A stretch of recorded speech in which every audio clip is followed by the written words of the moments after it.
സംസ്ഥാന സർക്കാരിന്റെ ഭരണ നേട്ടം വിശദീകരിക്കുന്ന പരസ്യം 5 സംസ്ഥാനങ്ങളിലെ തിയേറ്ററുകളിൽ പ്രദർശിപ്പിക്കും. 90 സെക്കൻഡ് ദൈർഘ്യമുള്ള പരസ്യമാണ് പ്രദർശിപ്പിക്കുക. ഷഫീദ് റാവുത്തർ തിരുവനന്തപുരത്ത് നിന്ന് കൂടുതൽ വിവരങ്ങളുമായി ചേരുന്നു. ഷഫീദ്, എന്താണ് സർക്കാരിന്റെ ഈ ഘട്ടത്തിൽ ഇത്തരമൊരു നീക്കം? അതിന്റെ പിന്നിൽ എന്താണ്?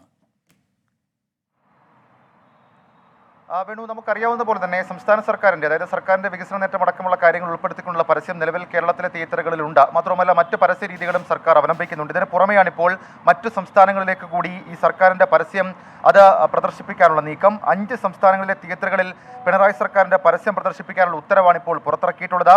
100 തിയേറ്ററുകളിലാണ് ഈ പരസ്യം പ്രദർശിപ്പിക്കുക. ഡൽഹി, മഹാരാഷ്ട്ര, ആന്ധ്രാപ്രദേശ്, മധ്യപ്രദേശ്, കർണാടക ഈ സംസ്ഥാനങ്ങളിലെ തിയേറ്ററിലായിരിക്കും പരസ്യം ഉണ്ടാവുക. സർക്കാരിൻ്റെ ഭരണ നേട്ടം, സംസ്ഥാനത്തിൻ്റെ വികസന പുരോഗതി അടക്കമുള്ള കാര്യങ്ങൾ ഈ പരസ്യത്തിലുണ്ടാകും. 18,19,843 രൂപ ഇതിനുവേണ്ടി അനുവദിച്ച് സംസ്ഥാന സർക്കാർ ഇപ്പോൾ ഉത്തരവും ഇറക്കിയിട്ടുണ്ട്.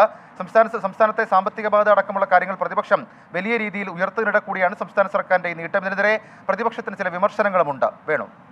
ഷഫീദ് റാവുത്തറാണ് തിരുവനന്തപുരത്ത് നിന്ന് വിവരങ്ങൾ നൽകിയത്.